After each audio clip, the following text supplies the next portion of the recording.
Hello, everyone, and welcome back. Today we are looking at the mobile headquarters. So, the mobile headquarters vehicles were first developed by the Starlink Defense Force um, Industries of Mars for the Starlink Defense Force, of course.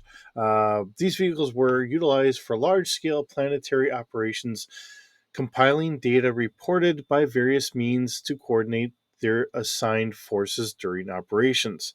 Much later on, we see in some of the video games and all that they're essentially doing all this out of the drop ships, but early on, this is all being done out of the mobile HQ. All right, since the destruction of the mobile HQ manufacturing plant in 2767 during the Ameris coup, the vehicle's numbers have declined with the lack of replacement parts and the successor war's brutal fighting. The vehicle's equipment became irreplaceable. Mobile HQs were prime targets for capture or destruction, and those that survived often suffered damage to their equipment. By the time of the early 31st century, many of the few mobile HQs still remaining in service to the great houses were only partially operational, with most of the equipment replaced by more conventional means of tracking and coordinating forces. Some vehicles were gutted of their remaining functional equipment, which was installed in smaller command vans. Despite the drop in capability, these remaining mobile HQs were still prized by military organizations, with many commands attempting to capture them intact when the opportunity arises. When Wills Dragoons first appeared in the Innisphere, they were notable for possessing five seemingly brand new and fully operational mobile HQs. As Starlink technology became available again, efforts have been made to restore these vehicles, increasing the number of mobile HQs in service. All right, looking at the weapons and equipment here, the mobile HQs are armed with a single turret mounted Defiance 3 or B3M medium laser for self defense purposes. It only had a half ton of cargo space. When fully operational, the mobile HQ is equipped with a large computer generated holographic map table tied into a sophisticated battle computer and advanced communications gear.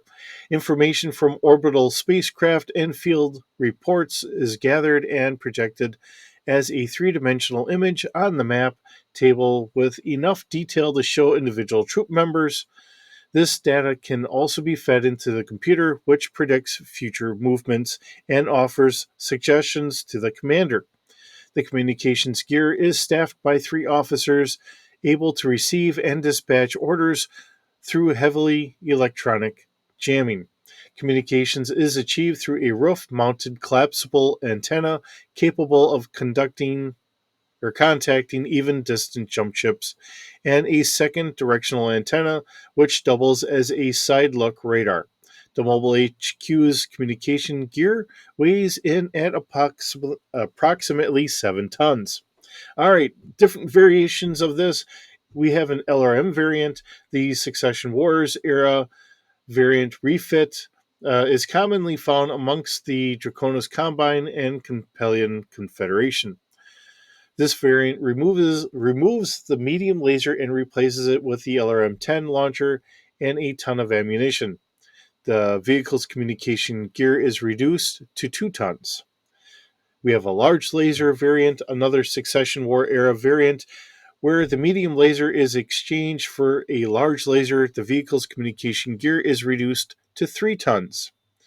We have a ICE engine variant. The loss of technology during the Succession Wars led to many mobile headquarters giving up their Omni Fusion engines to light battle mechs in exchange for a internal combustion engine.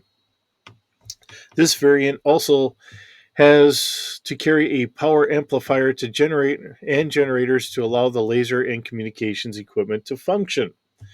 And then we have a Browning mobile HQ, an alternate to the original SLDF configuration and lacking the full communication suite. This variant is a common sight among the Republic of the Sphere forces and has started to be seen in AFFS service as a result of the first Prince Julian Davian re equipping forces with Old Republic arms. This mobile HQ is unit retains 4 tons of communications equipment. It also carries a Guardian ECM suite and an anti-missile system with a single ton of case protected ammunition. All right. One of the things that they don't mention on that one is I think that they're also throwing in if we have case protected ammunition, I think that it has a machine gun instead of a medium laser, but I could be wrong on that one. Um, just kind of going with that. Now, notes the ICE variant of the Mobile HQ only appears in the 3039 record sheet for the vehicle, and that was the only one ever produced. Let's see here. We have the original uh, picture here done up by Dwayne Lewis, and the second one here, which is the Browning, and that looks like it probably has the machine gun up here with its loading mechanism right there. Um, and this is by Alan Blackwell. Uh, Now, there is a note here on the top from Sarnat.net noting that there is an update that needs to be done with this from the Ill Clan Volume 29, that there may be another variant out here that's not listed by this. Personally, I'm only really familiar with the base model out of the 20 or 30, 3025. My mind is not running on all cylinders here this morning. I'm sorry. Um, it's not something that I typically used in any of my campaigns because we did not really run that big of a unit. There was a couple times that we had run um, bigger units and all that, doing like mercenary units, but they were usually short lived because trying to go through the character, all the record sheets and everything else, trying to figure out the pay scales and equipment and all that. Really, it just devolved down to just running a lance of a mercenary unit, not really needing a mobile HQ. So in that regard, it's not something I really got into as much. For the most part, we were really looking for faster games because, as usual, we're always kind of limited as to how much time we got to play. So trying to drag it on for too long really kind of cut into our game time. So with that, let's get into our D6 stats and go from there. All right, so looking at the mobile HQ, we are at Walker scale. This is coming in at 25 tons. Technically, it's only listed as having a crew of 2. Now, the passengers is a holdover from when I was just doing a copy paste from the um, uh, Pack Rat. Not really knowing how many crew we're really going to have inside.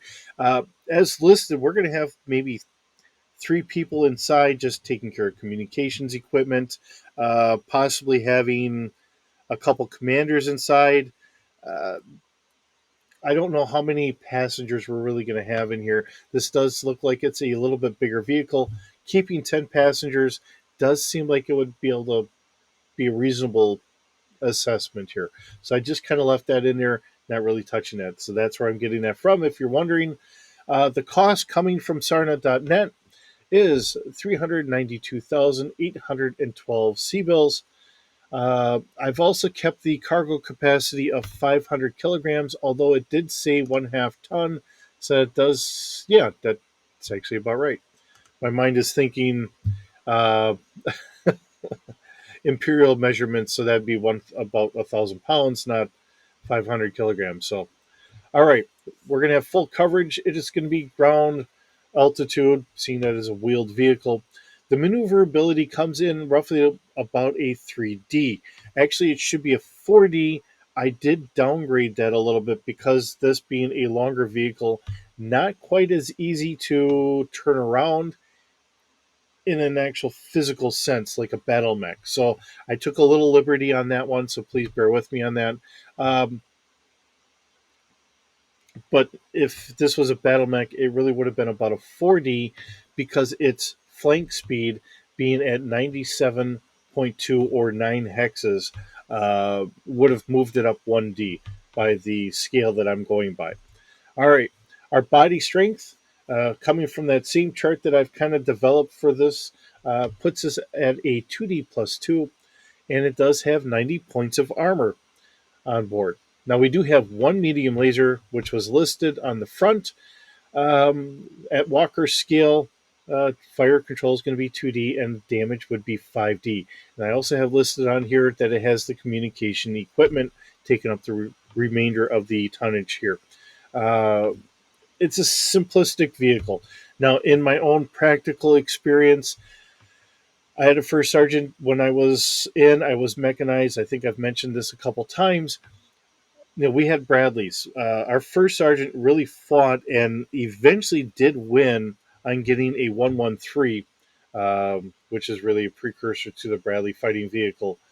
But he really wanted it so that way they could do essentially what you're doing here, being able to have a spot where they can get all the officers together for planning out the attack for the morning and being able to have a area there where they can sprawl the map out and figure out together where everyone's going to be, uh, how each platoon's going to position, and where the bigger scope of the battle is going to unfold. So, to me, this does make a lot of sense in a futuristic version of it being a grander version because this isn't going to be for a platoon or a company. This is going to be for a regiment or so on and so forth. And you're going to get your company commanders and all that around, your regimental commander trying to figure out where everyone's going to be and so on and so forth. So I do have a lot of respect for the idea on this, seeing how effective it is in a practical sense when I was in service. So, with that being said, thank you so very much for joining me today. Looks like it's a shorter video, which is always fine. Hope you're doing well.